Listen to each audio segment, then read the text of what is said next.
Hi friends, today we will talk about how to fix or how to solve the problem of not installed on the application of Chase mobile app. You will go to settings.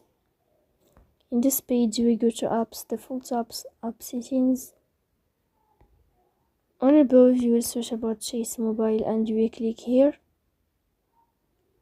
Then in this page of app info you will click on first stop and you will click OK. Here you will enter to the window of storage.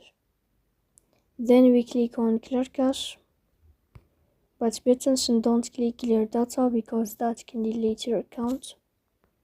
Here you will go to Play Store. You will search about the application of Chase mobile.